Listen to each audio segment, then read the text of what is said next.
देखिए, ये 8 साल बेमिसाल सेवा सुरक्षा और सुशासन एक कार्यक्रम प्रदेश सरकार द्वारा आया हुआ है, जो कि आगे 16 अप्रैल तक ये चलने वाला है। और इसमें विभिन्न कार्यक्रम हैं जो लगभग हम लोगों के लिए रोज़ आए, जनसंपर्क भी है, उसी की एक कड़ी ये है पीसी इत्यादि करना।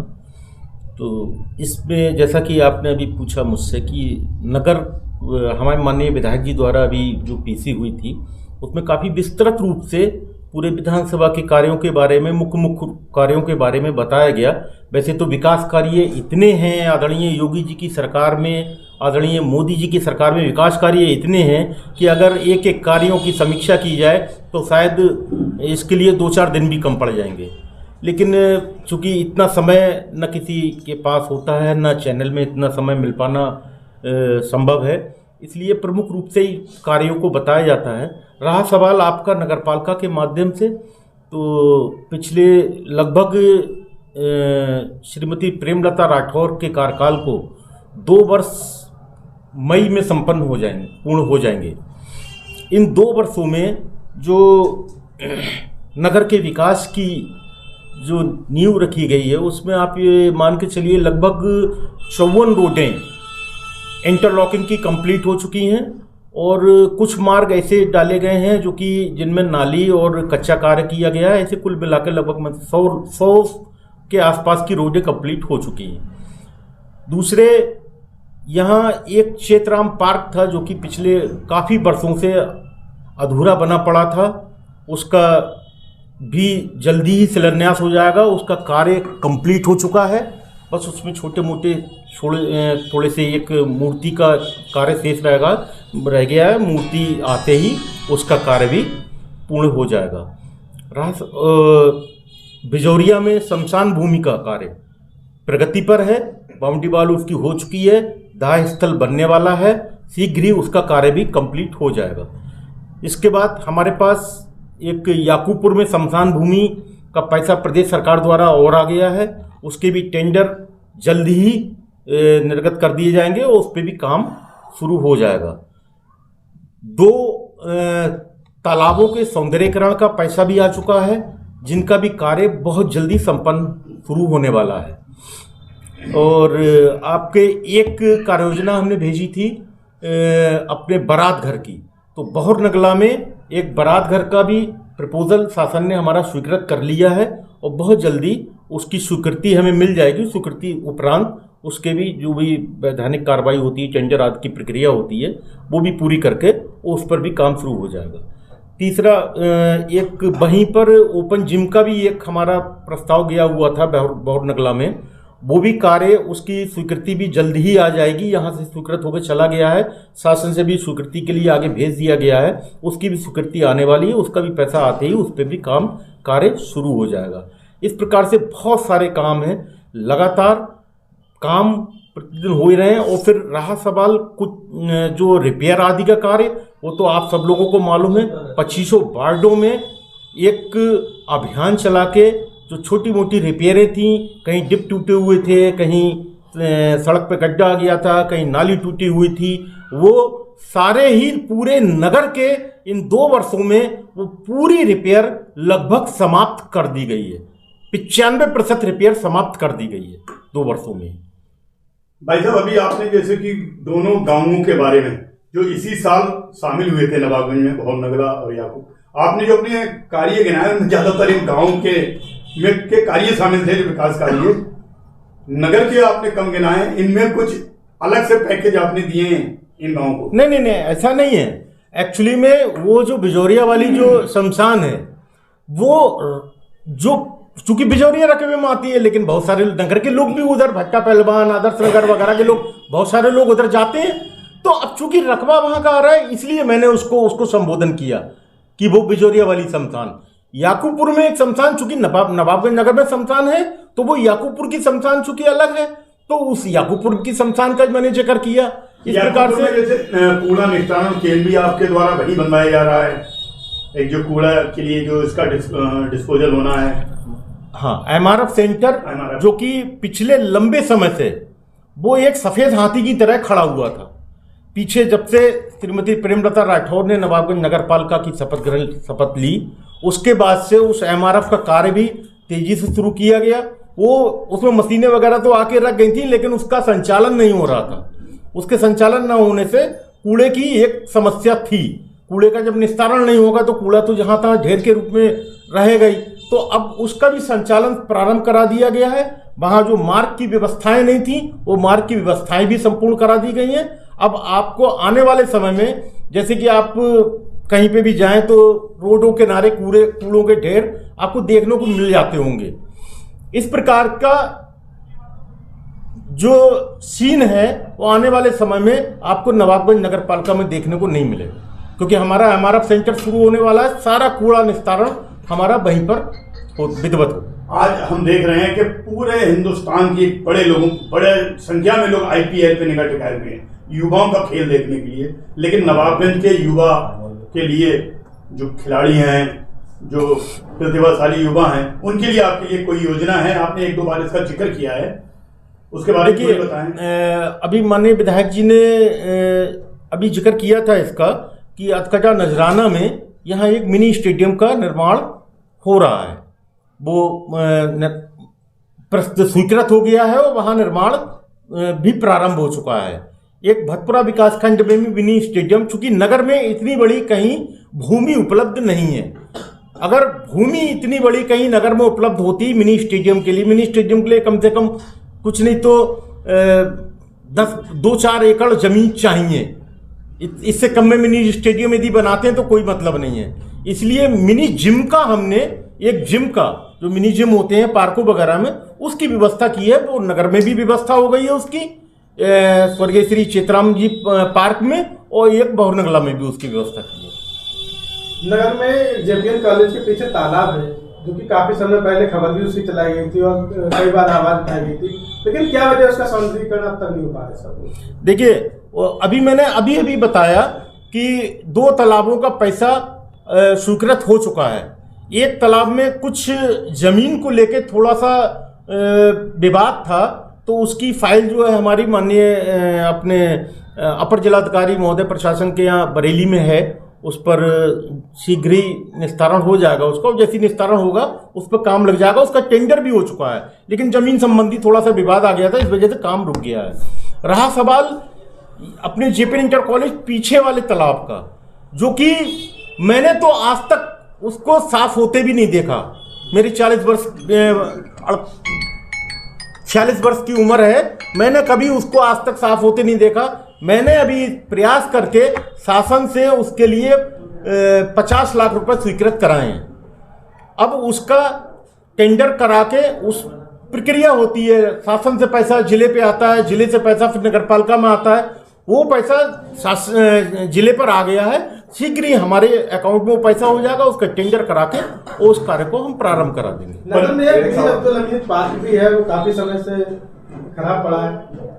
हाँ, वीर अब्दुल हमीद पार्क की जो आप जिक्र कर रहे हैं, एक्चुअली में वो वास्तव में दुखद बात है कि, और मुझे याद भी आ रहा है, बड़े भाई साहब उस समय नगर पालिका अध्यक्ष हुआ करते थे, आदरणीय श्री रविंद्र सिंह राठौर जी, और उन्होंने उस समय उस पार्क का निर्माण करवाया था। और एक बहुत अच्छी बात उस पार्क के उद्घाटन में थी, शायद आप लोगों के संज्ञान में हो, कि स्वर्गीय श्री शहीद वीर अब्दुल हमीद जी की पत्नी उस पार्क का उद्घाटन करने आई थी। लेकिन भाई साहब चूंकि पिछले 10 वर्ष आदरणीय बड़े भाई साहब चेयरमैन नहीं रहे, दूसरे लोग चेयरमैन रहे इस बीच में, तो उस पार्क की दुर्दशा हो गई। और वो पार्क जो है वो इन जागीर के रकबे में आता है। मैंने शासन को लिखा है कि इस पार्क पे जो कुछ भी सौंदर्यीकरण है, चाहे वो हमें जिम्मेवारी दे तो हम भी करने को तैयार हैं, या फिर ग्राम पंचायत जिस ग्राम पंचायत के अंतर्गत आता है उससे उस पार्क का सौंदर्यीकरण कराया जाए। चूंकि वो नवाबगंज का एंट्रेंस है, पीलीभीत की ओर से नवाबगंज के लिए आने के लिए एंट्रेंस वही है। हमने अपने बरेली की तरफ से जो एंट्रेंस है उसका सौंदर्यीकरण करा दिया।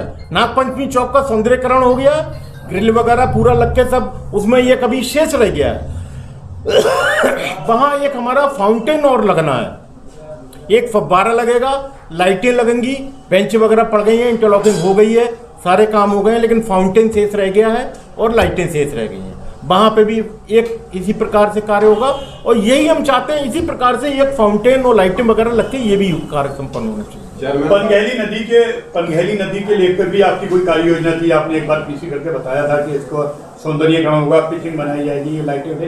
क्या उस योजना पर कुछ अब तक कार्रवाई आगे हुई? हाँ, मेरा ड्रीम प्रोजेक्ट है पनघैली का सौंदर्यीकरण करना। पनघैली नदी का सौंदर्यीकरण करना मेरा एक अपना ड्रीम प्रोजेक्ट है और ईश्वर ने चाही तो शायद मैं बहुत जल्दी उस कार्य को करूंगा। और मैंने माननीय प्रधानमंत्री जी, माननीय मुख्यमंत्री जी, माननीय सिंचाई मंत्री जी, माननीय जिलाधिकारी महोदय सबको पत्र लिखे हैं कि उसकी विधिवत जांच कर, वो विधिवत नपत करवा के वो वहाँ पर जो भी अवैध निर्माण इत्यादि हैं वो सब हटा करके और उस पर हमको कार्य करने की अनुमति दी जाए। और हमारा वन विभाग से हमने अब वन विभाग को पत्र लिखा है कि हम इस पर एक बीच बीच में टुकड़ों में जंगल भी बनाना चाहते हैं, जिससे आने वाले समय में जंगल बनाने का क्या लाभ होगा। एक तो पर्यावरण शुद्धि हो जाएगी, पर्यावरण के लिए यदि वहाँ 1000, 2000, 5000 पेड़ लग जाएंगे तो पर्यावरण के लिए बहुत अच्छी चीज़ हो जाएगी। दूसरा, जो नदी कटान करती है, जो नदी की बाढ़ आती है, उस बाढ़ से भी अगर हमने जंगल वहाँ बना दिया तो उसके लिए भी एक बहुत अच्छी चीज़ हो जाएगी। तीसरा, एक हरियाली होगी, खुशनुमा वातावरण वहाँ एक डेवलप होगा। और जो अवैध निर्माण है वो आज क्या भविष्य में कभी नहीं हो पाएंगे, जो वहाँ अवैध निर्माण लोग थोड़ा बढ़ाकर नदी पर अवैध कब्जे कर रहे हैं। क्योंकि आज 8 साल सरकार के पूरे हुए हैं, प्रदेश सरकार के, तो प्रदेश सरकार और मुख्यमंत्री योगी आदित्यनाथ जी के बारे में क्या कहना चाहेंगे? देखिए, ये वास्तव में उत्तर प्रदेश के लिए स्वर्णिम काल है। स्वर्णिम काल, ये 8 वर्ष 2017 से पहले का, यदि आप थोड़ा सा गर्भ में जाएं, थोड़ा सा पीछे जाएं, 2017 से पहले का वातावरण यदि आप अपने संज्ञान में देखना चाहें, जैसे फ्लैशबैक होता है ना, उस तरीके से अगर करना चाहें तो आज हमारे देश के यशस्वी मुख्यमंत्री जी ने योजना लागू करी है one district one product, ODOP। हर जिले का कोई ना कोई विशेषता होती है।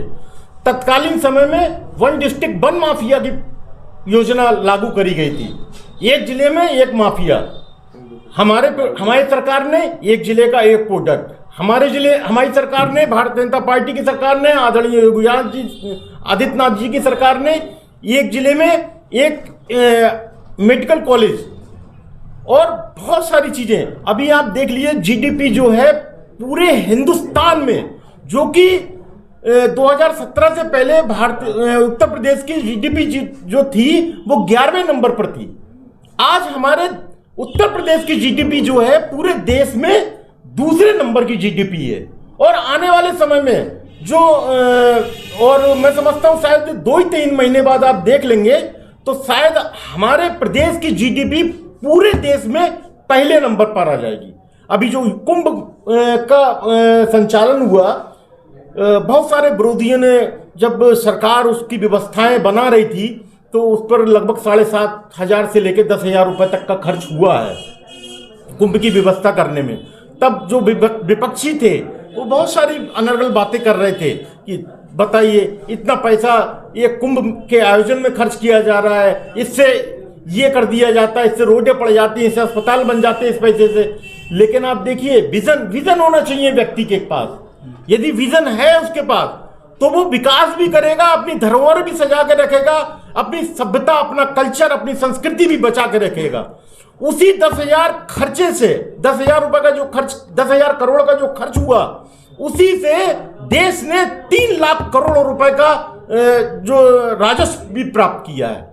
और ये 3 लाख करोड़ का राजस्व अभी चूंकि अभी समापन हुआ है, जैसे ही सबका समावेश हो जाएगा, GDP दोबारा से जब उसकी व्यवस्था बनाई जाएगी तो हो सकता है हमारे प्रदेश की GDP नंबर 1 पर होगी।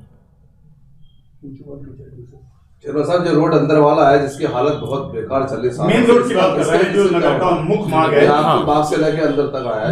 बिल्कुल सही कहा है। मंदिर भी बहुत पड़ता है, सब कुछ पड़ता है, मस्जिद भी है। हाँ, बिल्कुल सही बात है। मंदिर, मस्जिद और सभी चीज़ें हैं, और ये नगर का एक मुख्य मार्ग है। ये एक्चुअली में मैंने माननीय विधायक जी से भी निवेदन किया है, मैंने माननीय सांसद जी से निवेदन किया है, और मैंने पीडब्ल्यूडी के लिए माननीय केशव प्रसाद मौर्य जी को भी पत्र लिखा है, क्योंकि ये रोड जो है ये पीडब्ल्यूडी के अंतर्गत आती है। तो इसके लिए पीडब्ल्यूडी के लिए पत्र मेरे द्वारा लिखा जा चुका है। माननीय विधायक जी ने भी इसमें प्रयास किया है, और ईश्वर ने चाही तो जल्दी इस मार्ग के लिए, चूंकि ये मेरी इच्छा है कि अब ये जब भी बने तो ये सीसी रोड पड़े, चूंकि कोलतार वगैरह की रोड पड़ती है वो जल्दी खराब हो जाती है रोड। चूंकि पीडब्ल्यूडी वाले ने कुछ समय पहले ही डाली थी, लगभग शायद 1.5 वर्ष हुआ होगा, 1.5 वर्ष पूर्व ही डाली थी, लेकिन वो फिर से जीर्ण शीर्ण अवस्था में पहुंच गई। चूंकि कोलतार की जो रोड होती है उसकी लाइफ बहुत ज्यादा नहीं होती है, इसलिए मेरी इच्छा है कि ये अब जब भी पड़े तब ये सीसी मार्ग पड़े, तो कम से कम लंबे समय तक इसका ये खराब ना हो। चेयरमैन साहब, एक सवाल और पूछना चाहेंगे। अभी अभी धर्मकांटे पे एक एक्सीडेंट हुआ था, जिसको लेकर ग्रामीणों में काफी आक्रोश था। उनका कहना था कि नवाबगंज की कमेटी जो है इस शमशान भूमि का चंदा या मतलब दुकानों का किराया लेती है। हमने चेयरमैन साहब से कहा था यहाँ लाइटें लगवाने का, ये आक्रमण जो खोखे वगैरह हटवाने का, उन्होंने कह दिया ग्रामीण जागीर में आता है। वहां अगर 2-4 लाइटों की व्यवस्था हो जाए ताकि अंधेरा दूर हो जाए, रोशनी में लोगों को दिखने लगे, इससे हादसे कम हो। बरखन चौराहे पर ये वाली अपनी शमशान की बात कर रहे हैं ना, ये शमशान भूमि जो ये क्षेत्र है ये ग्राम इन जागीर का क्षेत्र है, और इसकी जिम्मेवारी ग्राम प्रधान की होती है। वो अपने क्षेत्र में इन सब चीजों की व्यवस्था करें। नगरीय सीमा क्षेत्र अगर कहीं हो, लाइटिंग वगैरह रियाजी अगर कहीं लगनी हो बताइए। वैसे मैंने लगभग पूरे नगर में लाइटों की व्यवस्था करवा दी है। वो लोग कह रहे हैं शमशान भूमि तो नवाबगंज देख रही है। नहीं, वो कमेटी का विषय है, वो कमेटी का विषय है। वो कमेटी है, वो भी कमेटी शायद भंग हो चुकी है, मेरे जहां तक संज्ञान में है वो कमेटी भी भंग हो चुकी है। अब उसकी व्यवस्था जो है ग्राम पंचायत। तो सर ये सामाजिक काम है, अगर आपके कोटे से लग जाएंगे 2-4 घंटे तो उसमें बुराई तो कुछ है नहीं। नहीं, बुराई कुछ नहीं है, लेकिन